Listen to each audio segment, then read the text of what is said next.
My biggest pet peeves for the lawn and landscape industry is simply this. My name's Wayne Voles, Profits Unlimited. There's three things that I want to talk about today that are really pet peeves of mine. Number one is contractors that think they're not part of the problem.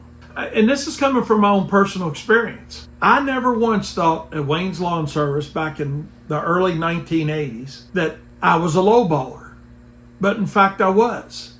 I wasn't open-minded enough to see that I was part of the industry problem.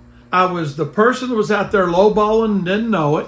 I was the person out there that was doing the meet or beat pricing. That is an ongoing discount that customer is going to receive for you year after year after year. And you may say, well, that's not me. I have price increases more frequently than that.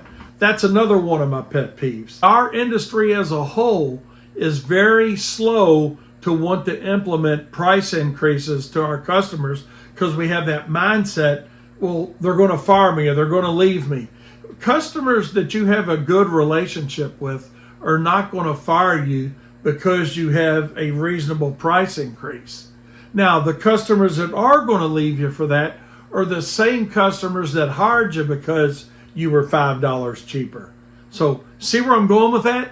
If you attract that type of clientele, that's what you're going to get. Another pet peeve that I've got, along with meter beat pricing, okay, is unprofessional images that we see out there on a regular basis. How many companies don't you see out there where driving down the street and you pass each other and you act like you don't even see each other? You know, there's nothing wrong with waving at somebody. Hey man, how you doing? You know, I know you're passing in traffic, you're not having a full conversation, but it's like we want to ignore each other. It's like we don't exist. You'll do a lot better in business if you make a lot of good relationships with competitors in your area. Let yourself look professional. Keep your trucks clean. Wear uniforms. Don't have the shirt sleeves cut out. You may say, well, Wayne, it's just mowing grass, or it's just landscaping, or it's just... Whenever you start out with the term, it's just, trust me, you have lost the battle and you will not win the war. Image is one of the most important things you're going to ever do for your company. What perceived value are you providing?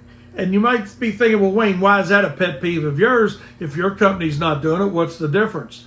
The difference is the consumer sees the unprofessionalism of the industry and it brings the whole bar down for each and every one of us. That's why our pricing and our expectations a lot of times from the consumer is what it is as a non-educated industry. And you know better than that. I know better than that. And we can't change everybody. But you know what? We can change ourselves. What I will tell you in my 46 years of experience is simply this. The image that you reflect is the income that you can expect. Got any questions? Let us know. Be happy to answer it for you. Be sure to subscribe, and we'll see you next time. And that wraps up today's episode. I've got something special for all you lawn and landscape professionals out there. If you're looking to take your business to the next level, you've got to check out the Profit Circle. It's an exclusive group coaching community tailor-made for people just like you, because I know how hard it is to do it on your own. Imagine having access to live and recorded webinars where industry experts share their secrets, or getting exclusive tips and advice through videos and blogs that you won't find anywhere else. Got questions? Get them answered in an interactive Q&A sessions offered by the Profit Circle. Plus, don't miss our monthly webinars packed with awesome content. Check out the link in the description to get started. Trust me, you don't want to miss this opportunity.